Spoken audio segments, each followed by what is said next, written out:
Arcadia, c'est avant tout une histoire familiale. Théovic et mon fils est diabétique depuis l'âge de 2 ans. Lorsqu'on a découvert le diabète et puis appris à vivre avec la maladie, on a vécu les contraintes de jour comme de nuit pour maintenir un équilibre glycémique et assurer la bonne santé de notre enfant. Et quand on s'est rendu compte de tout ça, on a cherché à se soulager au quotidien. On a cherché des solutions et on a découvert qu'à l'étranger, il existait des chiens d'assistance pour les personnes diabétiques. Et au tout départ, on était parti pour acheter un chien tout simplement.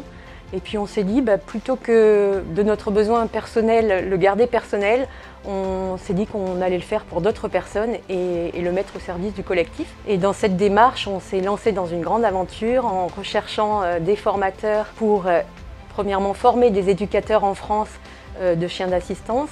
On a commencé par 4 éducateurs qui sont formés en passant une semaine tous les 2 mois avec la formatrice afin de former les chiens à la détection des hypos et des hyperglycémies. C'est un complément de service vraiment important et le chien donne l'alerte, que ce soit auprès de l'enfant ou auprès d'autres personnes autour qui viennent contrôler l'enfant et éviter les malaises, voire les comas hypoglycémiques. On a eu la chance d'être incubé par l'incubateur Généo à Valence. On a un accompagnement par Céline Jeanne qui nous permet de nous aider dans le développement de l'association. Alors l'association, elle a un projet au niveau national puisque l'association est la première et l'unique en France à remettre des chiens d'assistance. Les demandes nous viennent de toute la France. Aujourd'hui, on a plus de 60 enfants en attente.